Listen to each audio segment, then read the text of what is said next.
বাংলাদেশের প্রথম পারমাণবিক বিদ্যুৎ কেন্দ্র নিয়ে বর্তমানে যেটা ভাইরাল হয়েছে সেইটার মূল কারণ হলো 2026 সালের 28শে এপ্রিল আনুষ্ঠানিকভাবে এই কেন্দ্রের প্রথম ইউনিট ইউরেনিয়াম জ্বালানি শুরু হয়েছে।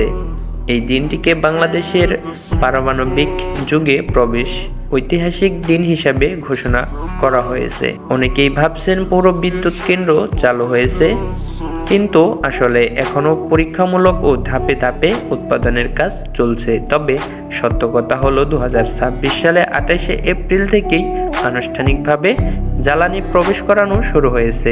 আর এর মাঝে একটা কথা বলি, আমার অনেক ঠান্ডা লাগছে, তারপরে ভিডিও বানাইতেছি। যদি ভয়েসটা এদিক ওদিক হয়ে থাকে অবশ্যই বুঝতেই পারতেছেন, মানিয়ে নেবেন।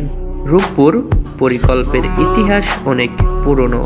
1961 সালে পাকিস্তান আমলে প্রথম রূপপুর এলাকাকে পারমাণবিক বিদ্যুৎ কেন্দ্রের জন্য নির্বাচন করা হয়, কিন্তু দীর্ঘ সময় প্রকল্পটি কাগজে কলমে আটকে ছিল। পরে স্বাধীন বাংলাদেশের বিভিন্ন সরকার আলোচনা চালালেও বাস্তব কাজের গতি আসে শেখ হাসিনা সরকারের আমলে।